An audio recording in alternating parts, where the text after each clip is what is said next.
اعوذ بالله من الشیطان الرجیم. بسم الله الرحمن الرحیم و صلی الله علی سیدنا و نبینا محمد و علی آله الطیبین الطاهرین ولا حول ولا قوة الا بالله العلی العظیم. عرض سلام و وقت بخیر دارم خدمت یکایک عزیزانی که در این ویدیو به ما سعادت دادن در حال گوش کردن این در واقع مطلب و دیدن این ویدیو هستن. انشالله که سلامت باشید، دلتون پر از نور ولایت مولا علی ابن ابی طالب علیه السلام و خیر در زندگی هاتون جاری باشه. عرضم به حضور شما عزیزان که این ویدیو برای شرح مجدد مطلب مربوط به دوره مجربات مؤثر 2 و پاسخ به چند تا از سوال‌هایی است که دوستان پرسیدن من جدا کردم. گفتم که مجدد اینجا پاسخدهی بکنم که هم برای بچه‌هایی که از یوتیوب می‌بینن، هم برای بچه‌هایی که در گروه‌ها و کانال‌های مختلف ما هستن، در واقع هم مطالب روشن سازی بشه، هم در حقیقت بتونن در واقع با پاسخ دادن به این سوال، اگر که این سوال خودشون هم بوده، جوابشون دریافت کنن. دوره مجربات مؤثر 2 دوره است مرکب از 2 دسته علوی و سفلی سفید، خدام مسلمان، خدام خیر، که در واقع در یک بازه ارزم به حضور شما 16 دستوره ارائه میشه. در وهله اول که خب لیست اولیه 14 تا دستور در خودش داشته و در واقع 2 تا مطلب هم به این دوره اضافه شد که انشالله عزیزان ازش بهره ببرن و امیدوارم که براشون مفید و فایده واقع بشه. خب لیست به این شکله که ما چندین درس داریم. هم از آموزش بحرالسلام ارضی دارای خدام ارضی برحتیه که دارای 41 خاصیت ماورایی هستش. این 41 خاصیت ماورایی در واقع در بحرالسلام نوع علوی هم بوده، به اضافه چند مطلب اضافه تر که شامل میشه بر مقبول القولی، سلطه بر جمیع خلق، شفاء امراض ماورایی، جهت بچه دار شدن و حفظ جنین، جلوگیری از سقط ناخواسته جنین به علل ضعف‌های جسمی و روحی، دفع ترس و وحشت، رفع کابوس‌های شبانه، جلوگیری از مصرف مشروبات و نجاسات، درمان و دفع سر و غش و تشنج، حفظ از تصادف و آسیب‌های ناگهانی، حفظ از بیماری‌های روحی و روانی و جسمی، تسهیل در امور، فتح و نصرت در امور، ترفیع رتبه اجتماعی، کمک به حفظ ایمان و حضور قلب در اعمال عبادی، حفظ فرزند از آسیب‌های اجتماعی از دوستان ناباب و افراد نااهل، منع شخص از گناهان، بستن زبان و چشم و گوش بدگویان و بدخواهان و قفل زدن بر دل و عقل و زبان دشمنان نسبت به حامل این لوح بحرالسلام ارضی، جلوگیری از ظلم به شخص حامل و دفع ظالمین، جلوگیری از جدال‌های زناشویی، دفع بی ایمان‌ها و کافران از حامل لوح، القاء الفت و محبت در قلب جمیع مردم مناسب برای کودکان و فرزندهایی که دائم مورد چشم زخم قرار می‌گیرند یا همیشه بیمار و بیقرار و ناآرام هستند، اجابت دهنده ادعیه مکتوب توسط حامل لوح، رد رجعت اعمال، دفع سحر و جلوگیری از اون، بستن نفرین و سحر سفلی و شیطانی، درمان مس جن و جلوگیری از مس جن، جلوگیری از اسحار عقد و نوم و ارسال هاتف برای حامل، قفل قرین سوء و دفع آسیب‌های تابعه، حفظ از نحوسات قمر در عقرب و نحوسات کواکب،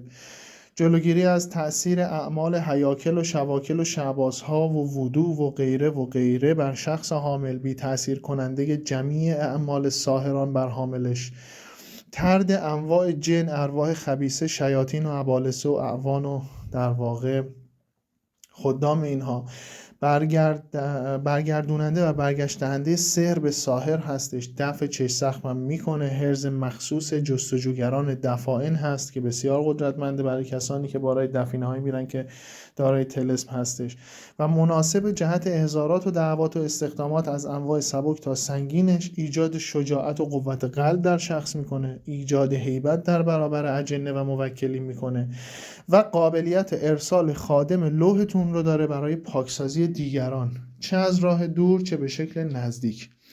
این میشه مطالبی که ما در فقط یکی از دروس به نام آموزش بحر و سلام ارضی مورد بحث قرار میدیم و این لوح رو تقدیم عزیزان میکنیم. تسبیح 7 کوکب رو داریم که شامل قسمنامه کواکب و موکلینشون هستش. عرضم به حضور شما که برای در واقع اخذ همکاری و همیاری موکلین ایام و یا ملوک در واقع اون روز و اون ساعت هستش برای انجام اعمالتون. روشی مختص و جداگانه و تفکیک شده و تخصصی داریم برای دفع مس جن یا جن عاشق و جمیع مرضها و بیماریهای ماورایی به وسیله تسبیح عقیق یا شامخصود یا تربت. ببینید مهم نیست کدوم یکی از اینا، مهم اینه که تسبیح ریشه حقیقی داشته باشه، تسبیح های پلاستیکی نباشه. یک دستور قدیمی تصحیح شده است که آموزش داده میشه. آموزش ساخت و فعالسازی خاتم و انگشتر جلب شانس و سعادت و اقبال که روی سنگ فیروزه یا سنگ عقیق در واقع باید کار بشه. انشاءالله درس داده میشه در این دوره.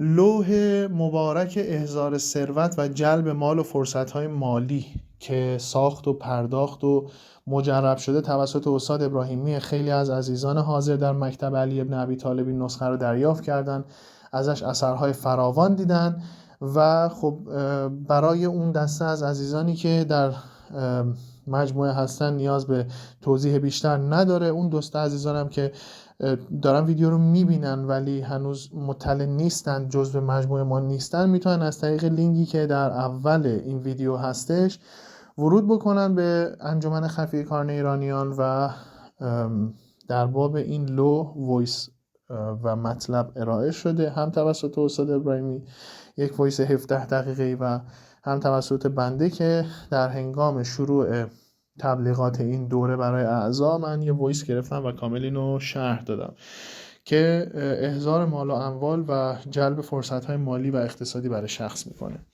دستور کشف حجاب یعنی گشایش چشم سوم ارضی، یعنی دیدار خادمین و مواردی که در عالم اسفل هستش، نه چشم برزخی. از این دقت بکنید. به روش ارضی و سفلی از طریق اسماء خاص و به طریق خواندن عزیمت در مدت 7 روز آموزشش در این دوره قرار داره.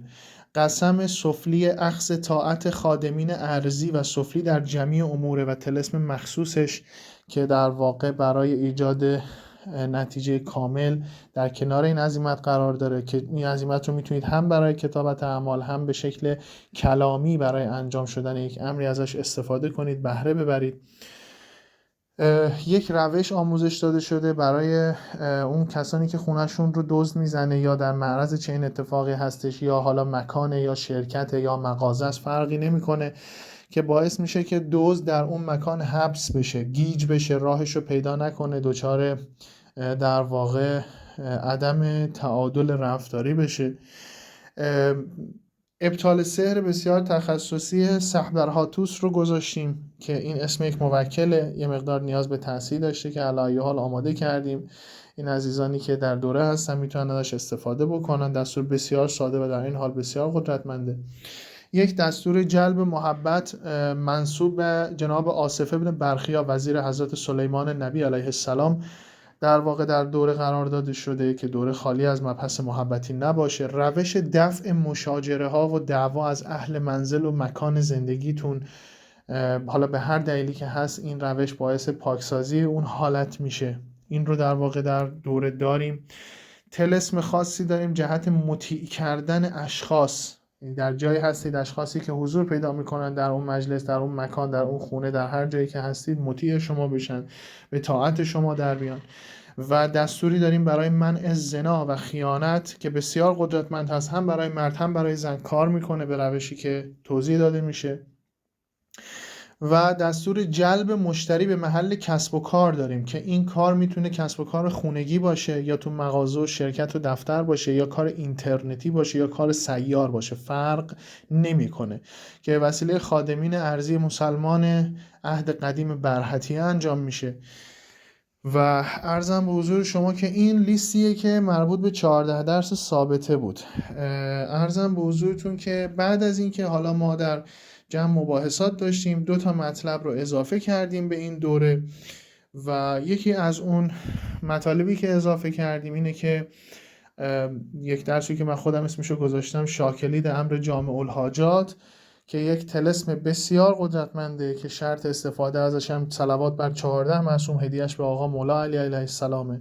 طلسم احراقی هست که برای هر مسئله از کشف منامی، جلب محبت، رزق و روزی، دفع سر، جلب مال و منال، سر به راه کردن فرزند ناخلف، دفع کابوس های شبانه، دفع بیخوابی، فتح و پیروزی تو امور، اجابت اعمال خفیه، اجابت حاجات دنیوی، درمان بیماری و غیره و غیره و غیره با این طلسم در واقع قابل انجام و شدنیه. و در نهایت به خاطر در واقع یک مباحثه‌ای که قرار دادیم بحث برحتیه باز شد، ما قبول کردیم و قرار دادیم که در واقع مطلب دوره 7 روزه ریاضت کسب عاملیت عهد برحتیه رو در اختیار دوستان قرار بدیم و انشالله ازش بهره ببرن که خود این دوره برحتیه میتونست یک دوره جدا باشه، اما از اونجایی که اصرار فراوان بوده انشالله کسب عاملیت 7 روزه برحتیه هم در اختیار دوستان قرار میگیره.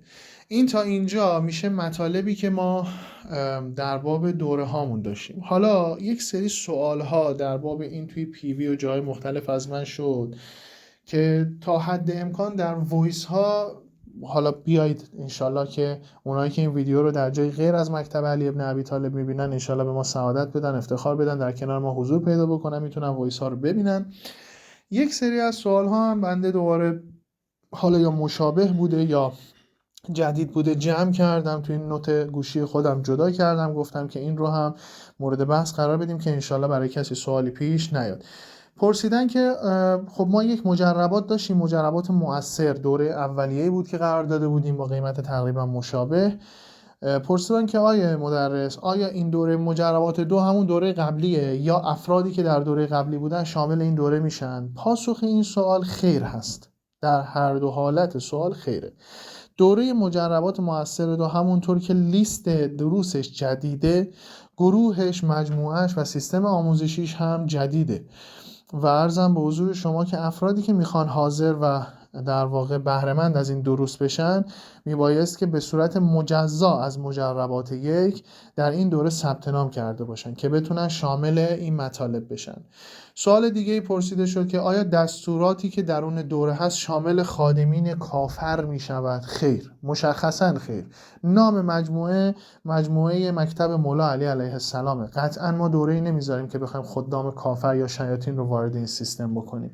همگی خدام مسلمانن، آری از هر گونه آسیب و عرضم به حضور شما که به هر صورت افرادی که نگران هستن راه ابطال تمامی دستورات در کنار دستورالعمل‌ها داده میشه و پاکسازی‌های مختلف هم که خب داره ارائه میشه. پرسیدن که آیا دوره 7 روزه برحتیه در مجربات 2 قرار داره یا جدا از دوره هست؟ ببینید عزیزان، من در توضیح اولیه گفتم، مجدد تکرار میکنم، این دوره 7 روزه رو به شکل مختصر اما مفید با توضیحات کامل ما در دوره مجربات مؤثر 2 قرار دادیم، یعنی آموزشش در مجربات مؤثر 2 هست، جدای از این دوره جای آموزش داده نمیشه فعلا و تصمیمی هم فعلا بر برگزاری دوره مختص و مخصوص برحتیه گرفته نشده. بنابراین اگر میخواید از این دستور بهره ببرید باید شامل اعضای دوره مجربات مؤثر 2 بشید. پرسیدن که آیا با انجام دستورات حالا دوره ممکنه پای موجوداتی که آسیب زننده هستن به زندگی اون باز بشه؟ پاسخ خیر هست. ببینید آنچه که شما دارید استفاده میکنید در این دوره در واقع توسط مدرسین یعنی بنده و آقای ابراهیمی تست شده، حالا به استثنای بحث چشم سوم که با مسئولیت خود فرد انجام میشه، خب اونم آسیب‌های روانی ممکنه ایجاد بکنه علیها، یعنی چیزی نیستش که بنده بتونم تضمین بکنم، ممکنه که از نظر عصبی ضعیف باشه و انجامش براش آسیب داشته باشه، یکی توانمند باشه و بتونه بسیار بهره ها ببره، بیماری رو در وجود افراد ببینه. اما الباقی دروس چیزهایی هستن که ما خودمون هم استفاده میکنیم و هیچ آسیبی به هیچ کسی وارد نمیکنه از این جهت نیاز نیستش که نگران باشید. پرسیدن که آیا در دوره 7 روزه برحتی ترک حیوانی نیاز و ریاضت داره؟ دوستان بله.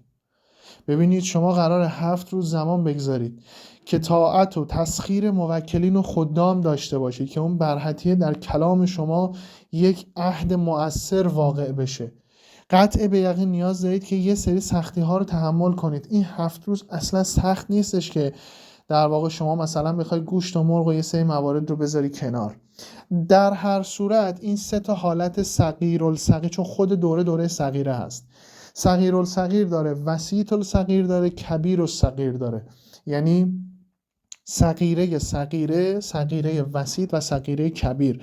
در صغیره صغیره شما صرفاً انجام میدید به اون روشی که گفته میشه.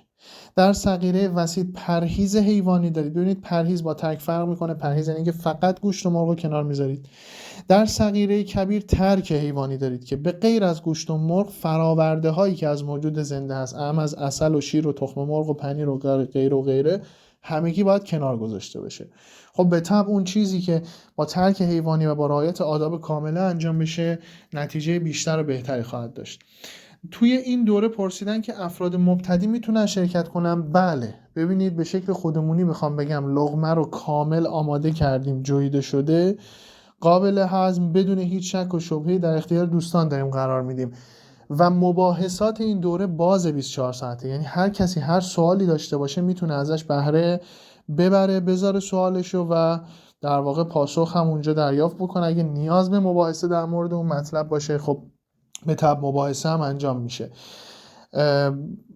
سوال بعدی که باز پرسیدن در مورد تسبیح کواکب پرسیدن که آیا قدرت پاکسازی 7 چاکرا رو داره؟ نه عزیزان، ما روی بحث چاکرا داریم کار نمی کنیم، روی بحث تخصصی متافیزیکی که برمیگرده به تاثیرگذاری بر فراماده داریم کار میکنیم که حالا فلسفهش طولانیه. بنابراین ما با چاکرا کاری نداریم. سیستم پاکسازی چاکرا سیستم متفاوت، نیاز به مراقبه و اعمال دیگری دارد.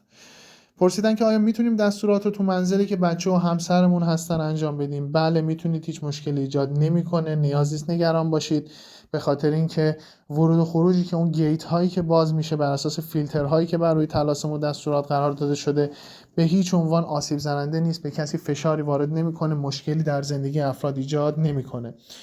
باز سوال دیگه داشتیم که پرسیدن آیا دستور کشف حجابی که گذاشتید تضمینیه؟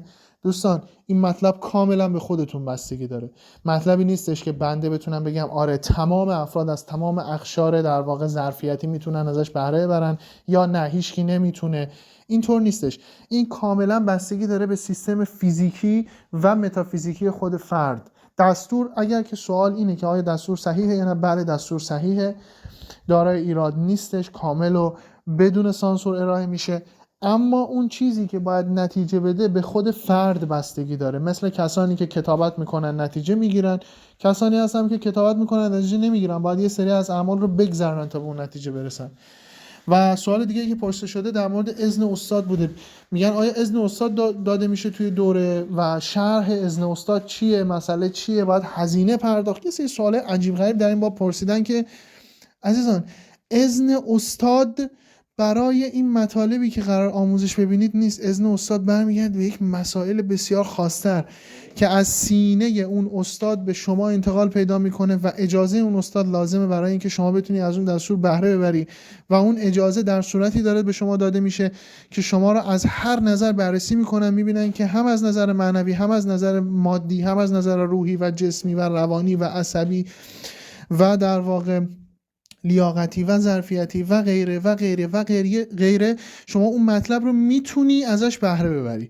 بنابراین به شما اون اذن داده میشه که در این دوره و در این درس ما صرفا در این دوره مجربات 2 بحث لوح احضار ثروت رو داریم که در واقع توسط استاد ابراهیمی چون ساخته و پرداخته شده و اجابتش اخذ شده و مجرب شده، در واقع اذنش انشالله به امید خدا به افراد داده میشه. این تمام سوالاتی بود که باید به شما پاسخ میدادم. یه سری سوالاتی که خب متاسفانه بنر رو نگاه نمی‌کنن بچه‌ها و میان میپرسن آقا به کدوم شماره حساب بزنیم، در بنر موجوده. آقا قیمت چقدر؟ قیمت 350,000 تومان هستش. مطالب بسیار مشخصی، یعنی تا جایی که سعی کردیم روشن و آشکار و واضح در واقع همه چیز رو ارائه دادیم و به هیچ عنوان، اینم مطلب دیگه بود که بارها پرسیده شده دوستان، به هیچ عنوان دستوری مجزا جدا نمیشه از این دوره که بخواد مثلا طی یک هزینه تقسیم شده به شخصی داده بشه. هر کسی هر دستوری رو میخواد همون قیمت رو پرداخت میکنه، به پیویش هم ارسال نمیشه به خاطر اینکه دستورها پخش میشه، حق الناس ضایع میشه. بنابراین همه میتونن در گروه تلگرامی و اون مجموعه آموزشی باشن که تا زمانی که مجموعه تلگرام از اون سیستم دیتابیسش باقیه، این دوره ها باقی میمونه، پاک نمیشه، دروس حذف نمیشه، گروه حذف نمیشه و به عنوان کتابخونه در اختیار اعضا قرار میگیره. برای ثبت نام میتونید به آیدی که در این ویدیو الان در اینجا داره منشن میشه، یعنی @مدرس _8_ در واقع پیام بدید برای ثبت نام و حضور در دوره. اینم میشه لینک ثبت نام. و عرضم به حضور شما که نمونه ای از دروس هم که قرار بود درس در واقع 17 این دوره باشه به شکل رایگان در انجمن خفیه کاران ایرانیان در واقع ارائه شد برای ابطال سحر و یک نسخه احراقی جامع التصاریف که یک سری تصاریف بسیار خاص داره در مورد هلاک و تدمیر و احراق شیاطین و دفع سحر و معرض‌های ماورایی و مشکلات مختلفی که در این ابواب وجود داره. امیدوارم که سلامت باشید. اگر که سوال دیگه، مطلب دیگه هست که بنده جا انداختم، پیشا پیش پوزش میخوام از دوستان و امیدوارم که بتونید در واقع از توضیحاتی که داده شده فایده لازمه رو ببرید. سوالی بود باز در تلگرام میتونید به انجمن ما بپیوندید، اونجا پرسش بکنید، ما در خدمت شما هستیم. راه ثبت نام رو هم ارائه دادم و فکر نمی کنم دیگه مطلبی برای گفتمان باقی مونده باشه. انشالله که سلامت باشید. همگی رو به دست خداوند متعال میسپارم. من الله توفیق.